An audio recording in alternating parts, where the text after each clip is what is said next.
ನಾರಾಯಣನ ಎದೆಗೆ ಭೃಗುಋಷಿಗಳು ಒದ್ದಾಗ ಮಹಾಲಕ್ಷ್ಮೀ ದೇವಿ ಬೇಸರದಿಂದ ಭೂಮಿಯಲ್ಲಿ ಬಂದು ನಿಂತ ಕ್ಷೇತ್ರವೇ ಕೊಲ್ಲಾಪುರ ಕ್ಷೇತ್ರ.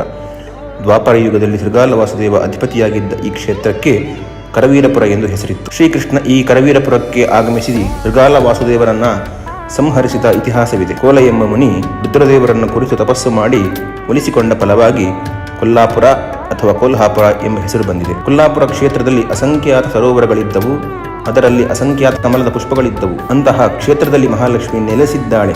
ಕಮಲೆ ಎಂದು ಹೆಸರು ಉಳ್ಳಂತಹ ಲಕ್ಷ್ಮಿ ಕಮಲ ಪುಷ್ಪಗಳೇ ಅಧಿಕವಾಗಿರುವ ಈ ಕ್ಷೇತ್ರದಲ್ಲಿ ವಾಸಿಸುವುದು ಅದ್ಭುತವೇನಲ್ಲ ಎಂದು ವಾದಿರಾಜ ಗುರು ಸಾರ್ವಭೌಮರು ತಮ್ಮ ತೀರ್ಥ ಪ್ರಬಂಧದಲ್ಲಿ ವರ್ಣಿಸಿದ್ದಾರೆ. ದೇಶತಃ ಕಾಲತಃ ಪರಮಾತ್ಮನಿಗೆ ಸಮಳಾದವಳು ಲಕ್ಷ್ಮೀದೇವಿ. ಹಾಗಾಗಿ ಲಕ್ಷ್ಮೀನಾರಾಯಣರು ನಿತ್ಯಾಭಿಯೋಗಿಗಳು. ಮಹಾಲಕ್ಷ್ಮಿಯ ಕ್ಷೇತ್ರವಾದರೂ ಪರಮಾತ್ಮನ ಸಹಿತವಾಗಿಯೇ ಲಕ್ಷ್ಮಿಯ ಚಿಂತನೆ ಮಾಡಬೇಕು ಎಂದು ಅಧೋಕ್ಷಜ ಪ್ರೇಯಸಿ ಎಂದು ಶ್ರೀ ವಾದಿರಾಜ ಗುರು ಸಾರ್ವಭೌಮರು ಸ್ತೋತ್ರ ಮಾಡಿದ್ದಾರೆ.